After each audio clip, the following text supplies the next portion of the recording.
Ayan guys, ito yung tsura ng lugar na parang terminal nila sa sa Poland, sa mga bus.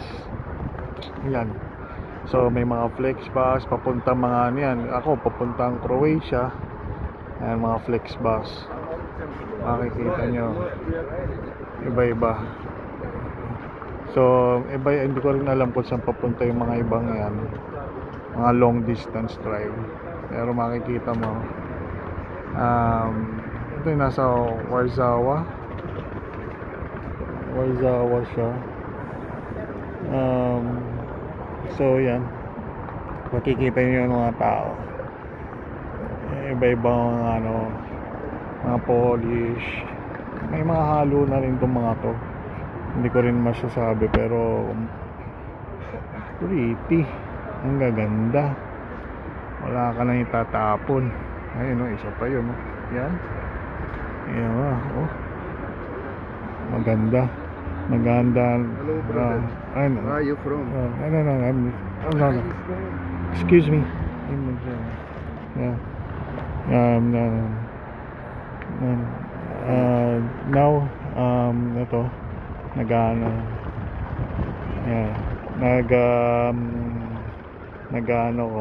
nagbibid. Ayan, ang gaganda. Meron rin mga nagbebenta dito na mga parang benta-benta. Hindi ko alam kung bakit.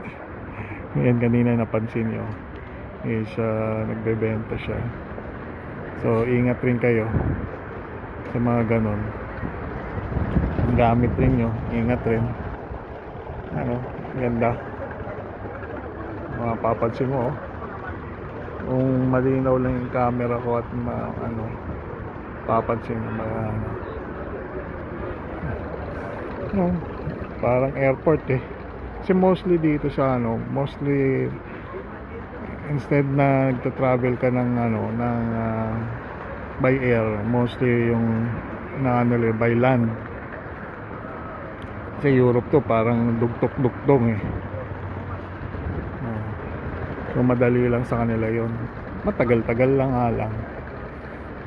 Anyway, so thank you at sana makita niyo yung mamaya pa yung lakad ko, mga 1 hour pa yata ako, 5:30.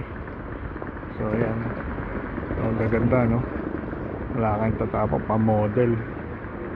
So yun so mga yan. Anyway, ay nasa puno, mga pula. So yan mga thank you.